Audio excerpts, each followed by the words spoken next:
aure dan Allah shine first. Rayuwa duk rayuwa da za ku yi ta dan Allah ita ce daidai. Sannan maza akwai wani abu guda ɗaya da yake damun mata. Wala matarka ta gaya maka wala bata gaya maka ba amma yana damunta. Wasu mazan da Allah subhanahu wata'ala ya jarabce su da fasikanci suna yin wani kuskure guda ɗaya. Za ka fita waje ka je ka nemi mace a waje, ka gamsar da ita, kai mata duk wani abu da za ta samu nishadi a rayuwarta, amma ka kase wa matarka ta aure. Wani abin ma da yake ɓata wa mata rai, wai sai ka ga namiji idan zai fita yin mu'amala da matar waje da matar da ba tashi ba, maimakon ya takaita zanubin har da zuwa ya nemi magani ya sha, yana gyare-gyare yana abubuwa. Ka je kai ga zunubi gashi ka gamsar da ita kuma ba za ta iya rabuwa da kai ba. Amma matarka ta gida ita za ta dinga nuna maka gashi tana buƙatar ka, amma sai ka dinga nuna maka ma irin kamar baka san ma me take ba. Maimakon ita zaka shawo maganin kai gamsar da ita ta samu nutsuwa tana tare da namiji a cikin gida, ba tare ma da tana tunanin wani a waje ko wata kawace ta zo tana bata labarin ai kin ga mijina kaza kaza kaza, har wani lokacin ma hanki nake ko wani abu kaza, ta zo tana jin haushi depression ma ya nemi ya kama ta. Ku yi hakuri da wannan magana da nake yi. Wasu za su ce ba ni da kunya, wasu za su ce bai kamata ba, ni ba yarinya bace ba, balantana ku ce nayi tsaurin ido, ba yarinya bace ni.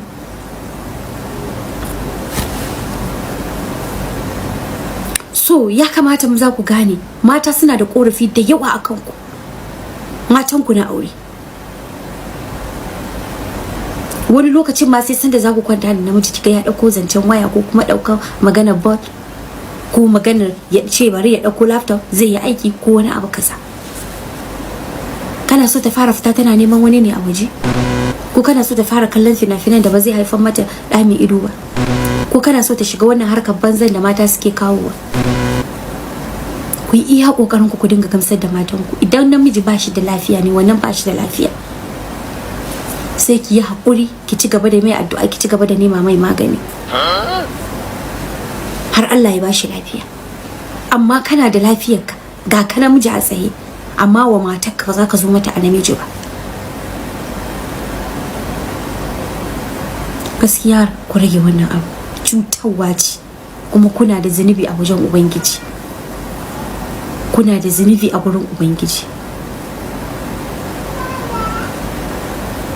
Kai iya kuka ka gamsar da matarka. Idan ka tsare matarka ci, ka tsare mata sha, ka tsare mata sutura, ka tsare mata komanta da Allah ya dora maka, kai har da ƙariman Allah ya hore maka, ka tsare mata shimfiɗarta.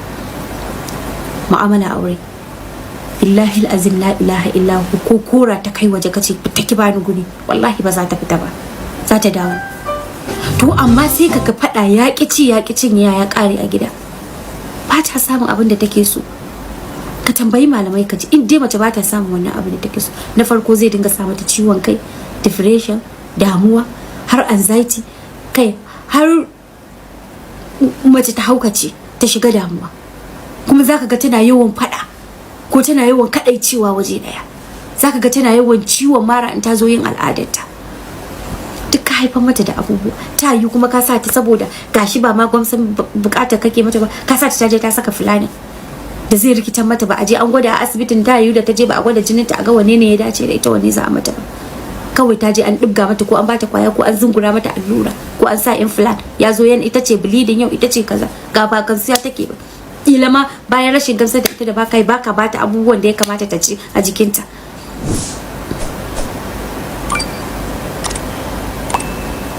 Gaskiya mu rage wannan abu, gaskiya maza ku rage wannan abu.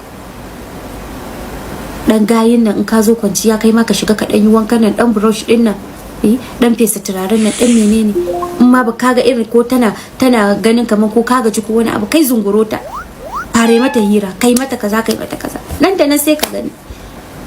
Idan mace ka lura, idan mace tana samun wani abu, nishadin ta ma yadda take tashi da safe da karsashi daban ne.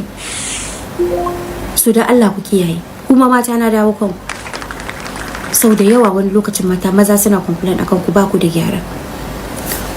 Ku ne a jiwari a jikinku, ku ne karni, ba ku san in ku gama period ku samu almiski ku yi amfani da shi ba, ku samu dan ganyen magaryan nan dan menene ku shiga dan gishirin nan ku dan dinga gyara jikinku, kuma ki samu ruwan dumi, ba a ce ruwan mai zafi ba, shi ma ruwa mai mugun zafi na yana illatar da jiki. Ki samu ruwa dan dumi ki dinga tsarki da shi, dan almuski nan kar ki dinga rabo da shi, dan ganyen magaryan nan shi ma kar ki dinga rabo da shi, ki dinga shiga. Ga su alim na ma su ma duk suna dauke wa'annan odo din, kuma ki dinga dan yawan shan dan a kudin da yake baki na cefa ne, ki ta yawan kokari kina shan su fruits ne, kina gyarawa. Kowane namiji yana so ya ji ɗanɗano tare da gamsuwa a tare da matar shi da nutsuwa. Duk da dai sau da yawa wani lokacin rashin wasa yana kawo wannan abu, ka ji gabaki ɗaya ka fita. Wannan abin yana daga cikin abin da yake raba aure, sai ka ji namiji ya ce ni rabuwa zan da ita bata iya komai ba, kai wa mata kaza, gashi kawai ka samu mata kamar wani dutse ko wani abu kaza. Ku dinga yi wa junanku wasa, ku dinga yawan yi wa junanku fara'a, hira mai daɗi. In kin zo kwanciya ki samu ruwan dumi ki dan sha, in kina da zuma ki diga ki sha, dan zaitun din nan ki dinga dan sha, shi ma yana gyara jiki. Dan man kwakwa din nan shi ma ki dinga sha. Wallahi mu nutsu mu gyara zaman auren mu, zamu yi shi mai daɗi.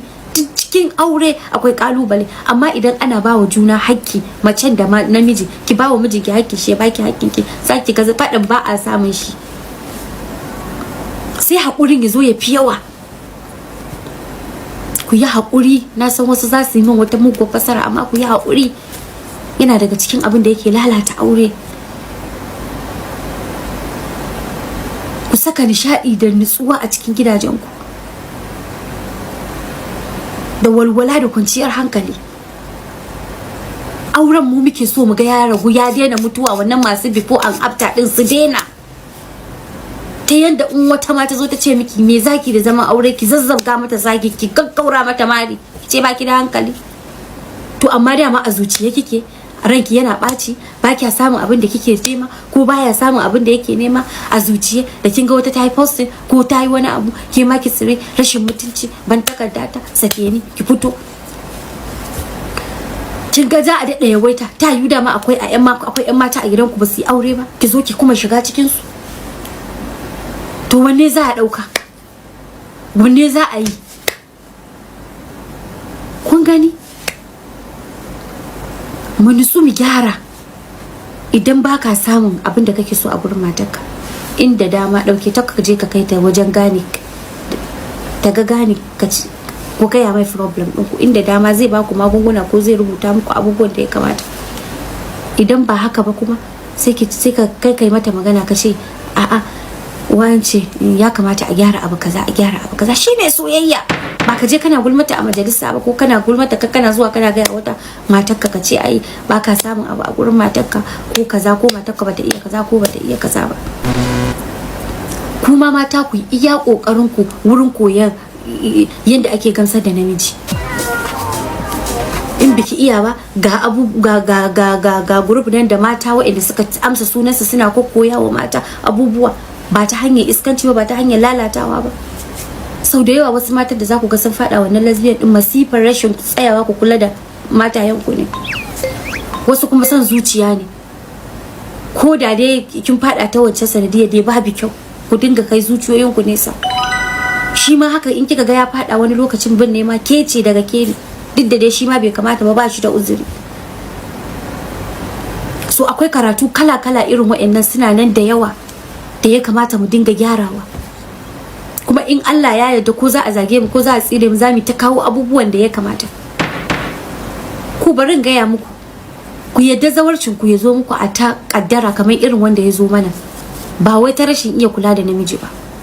Kamata ya a ce in kika amshi namiji, kika karbi namiji, babu wata ta isa ta zo ta iya kwace miki shi, in dai ba wai asiri ba. Wannan ku bata cika mace ba. In kin cika a mace ba ki asiri, sai dai dabara ki da wayan ki da kisisi na ki da iya kwalliyar ki da iya abubuwan ki su kwace ki. So mu ji tsoron Allah, dukkan mu da mazan da matan mu ji tsoron Allah.